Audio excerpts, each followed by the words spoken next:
Zin in een lekker gerechtje van de bakplaat? Dan heb ik een hele leuke. Vandaag maken we pannenkoeken van de Weber Sleet.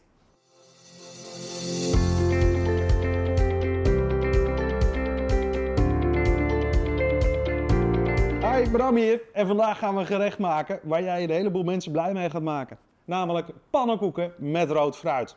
En die pannenkoeken die gaan we maken op de Weber Sleet, de grote bakplaat. Daarvoor gaan we eerst een pannenkoekenbeslag maken. We hebben rood fruit. Let's get started! Om de pannenkoeken te maken hebben we natuurlijk een beslag nodig. We hebben de ingrediënten staan. Wil je precies de maten weten? Kijk even hieronder of volg de link die in de beschrijving staat voor de recepturen. En we hebben rood fruit. We gaan als eerste het beslagje maken. Daarvoor gebruiken we bloem. Er mag een klein beetje suiker door het bloem heen. Een klein beetje zout. Zijn ze nog net een klein beetje hartiger. Niet te veel, half theelepeltje, meer dan voldoende. We hebben een beetje bakpoeder, 1 theelepeltje is voldoende. En een klein beetje baking soda. En het bakpoeder mag er in zijn geheel in, dat zijn ongeveer 3 theelepels. Dat gaan we een beetje mengen.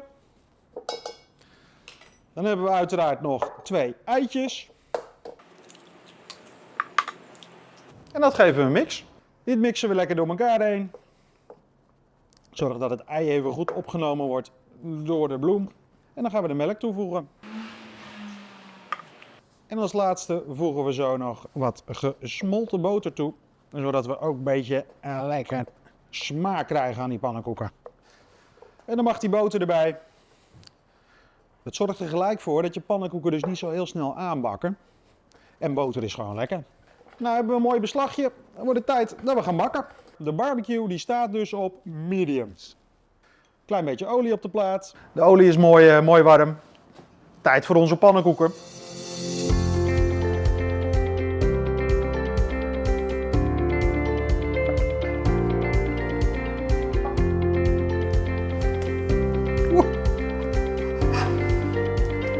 Pannenkoeken zien er prachtig uit.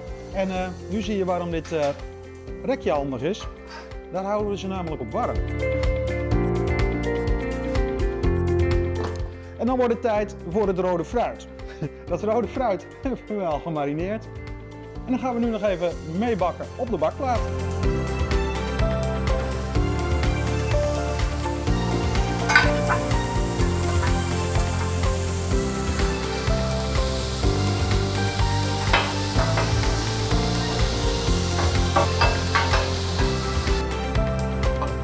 Nou, rood fruit is lekker warm.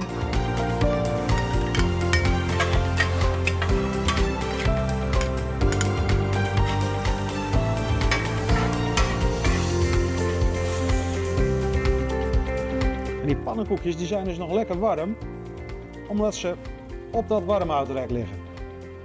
Even afmaken met wat maple syrup en we hebben een heerlijk dessertje. En we maken hem af met een beetje maple syrup.